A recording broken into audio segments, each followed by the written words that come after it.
Prezados senhores e senhoras presentes, meu caro General Leal Pujol, comandante do Exército Brasileiro, caros colegas de mesa, meu colega Major Vitor Hugo, prezado comandante da Polícia Militar, comandante de operações do Corpo de Bombeiros Militar,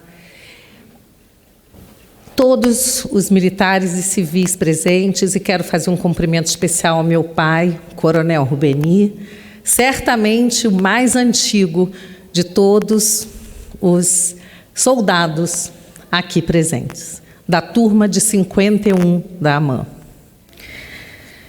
Queridos representados e aqueles que nos assistem pela TV Câmara, pelas redes sociais, no próximo dia 25 de agosto, celebramos o Dia do Soldado, em homenagem ao nascimento de Luiz Alves de Lima e Silva, o Duque de Caxias, patrono do Exército.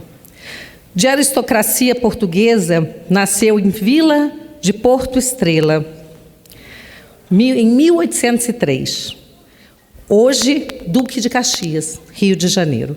Filho de militar, aos 15 anos ingressou na Academia Militar e, como oficial do Exército Imperial, recebeu o título de Barão de Caxias em 1841, Conde 1845 e Marquês em 1852. Lutou várias guerras e conflitos no Brasil e exterior.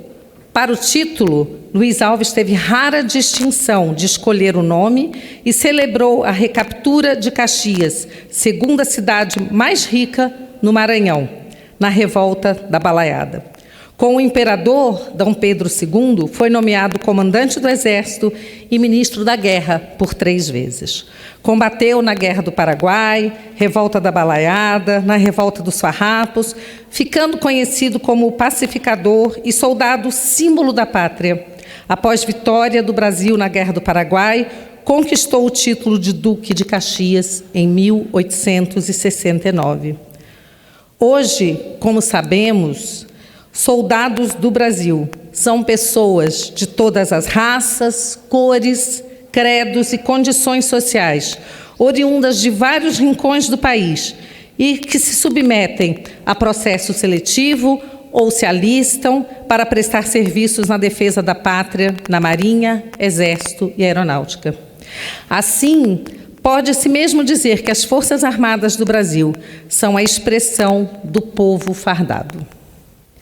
Luiz Alves de Lima e Silva, em sua trajetória militar, político e monarquista brasileiro, reuniu atributos pessoais na têmpora do caráter, visão política e estratégica, capacidade de liderança e comando político militares, próprios de nomes consagrados na historiografia mundial de todos os tempos, tornando-se soldado símbolo da pátria e referencial de conduta cívico-militar.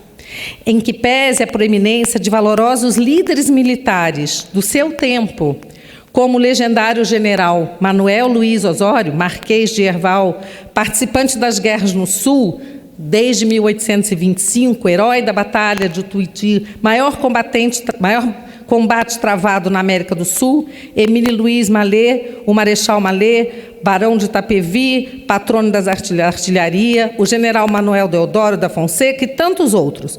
O movimento militar dos anos 1920 resgatou pós-mortem o Duque de Caxias e o designou patrono do Exército, por traduzir um ideal de conduta para o soldado. A celebração, senhor comandante, também evoca valores e fundamentos da tradição militar em frases ligeiras do general Osório. A farda não abafa o cidadão no peito do soldado. Deve-se, antes de tudo, servir a pátria, qualquer que seja o governo. É fácil comandar homens livres, basta mostrar-lhes o caminho do dever. E também, a data mais feliz da minha vida, dizia o general Osório, seria aquela em que os povos civilizados confraternizassem queimando seus arsenais. Sim, podemos sonhar com a paz, e sonhamos. Mas a paz não virá por meio de pombas brancas, ao som de Imagine. Ao contrário, como muito bem lembrado na inscrição, na entrada do Centro Cultural do Exército em Madrid, civis pacem para bellum. E o Exército de Caxias jamais faltou ao povo brasileiro. Em 1964, quando o povo brasileiro, com apoio das instituições e da Igreja, ia às ruas dizer não à ameaça do comunismo, ao terrorismo e ao medo, o Exército de Caxias respondeu com a defesa dos valores do povo brasileiro, da liberdade e da democracia.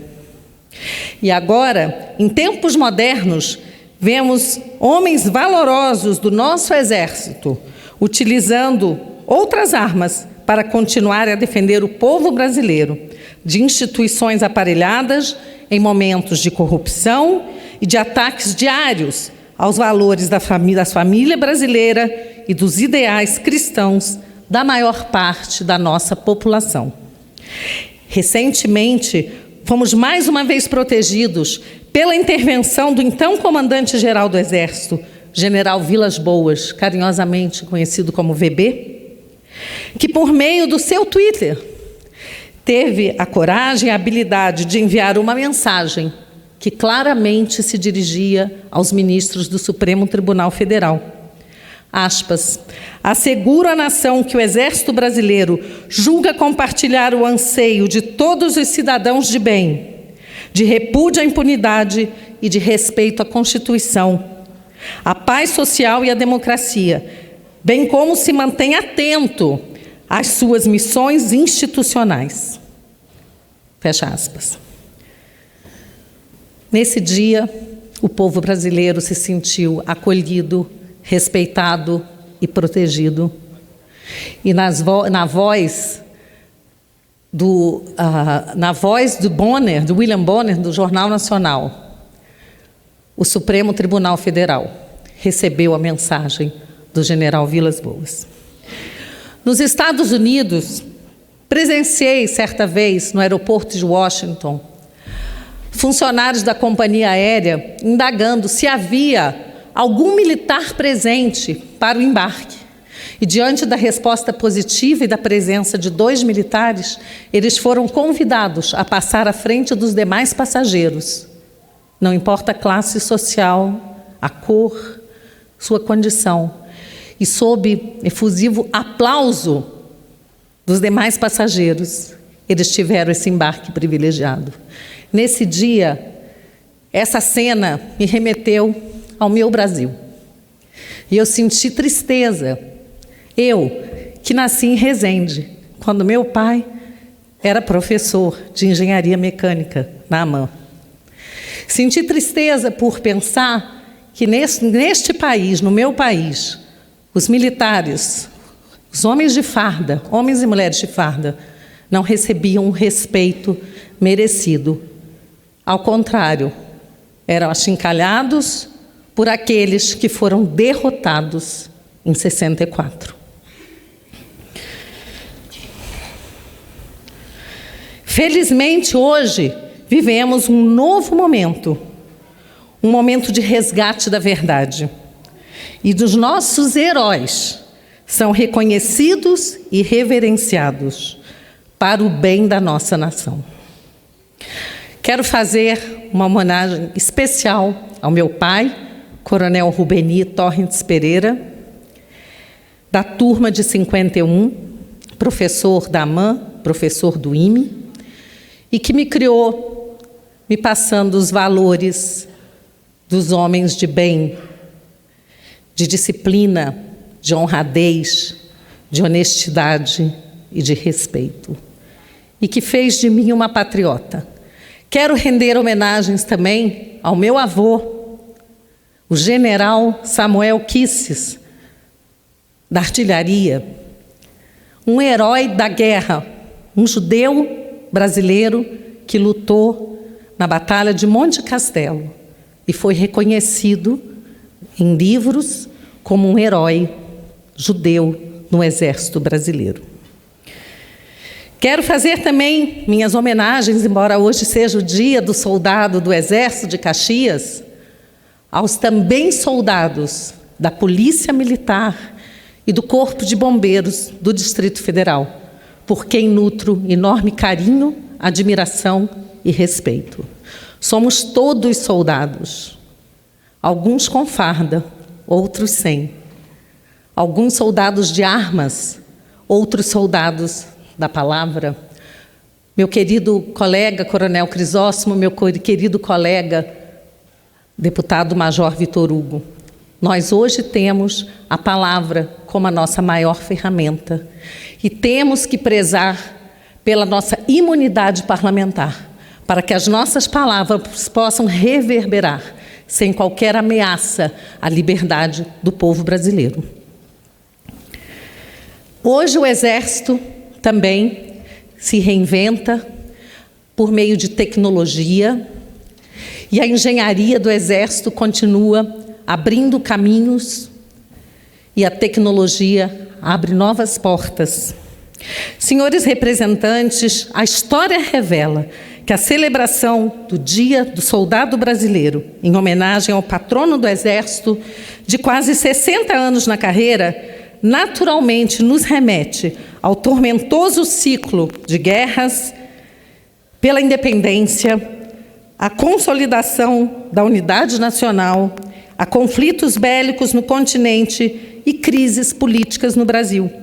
E a história do nosso Exército, assim como da Marinha do Brasil, senhor presidente, nosso comandante Pujol, Léo Pujol, se confunde com esse processo político-militar, desde o surgimento do Estado, ou seja, com a independência do Brasil. Prezados amigos, sabemos que um país que não preserva o seu passado e a integridade da história não tem direito a um futuro digno. E essas palavras, mais ou menos essas palavras, têm sido repetidas pelo nosso presidente Jair Messias Bolsonaro, a quem rendo as minhas homenagens como comandante supremo das Forças Armadas Brasileiras.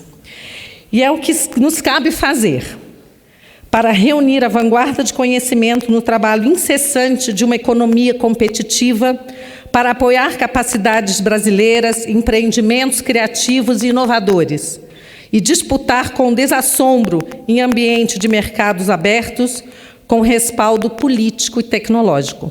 A abstração síntese e as reflexões em torno de um processo político-militar, num período histórico de tão larga duração, para construir e preservar a unidade nacional ante situações de efetiva ameaça aos interesses da pátria, nos oferece percepção mais clara sobre a real contextualização do grito de Ipiranga, o protagonismo do Exército e das Forças Armadas e melhores referenciais à projeção mais lúcida do futuro às gerações.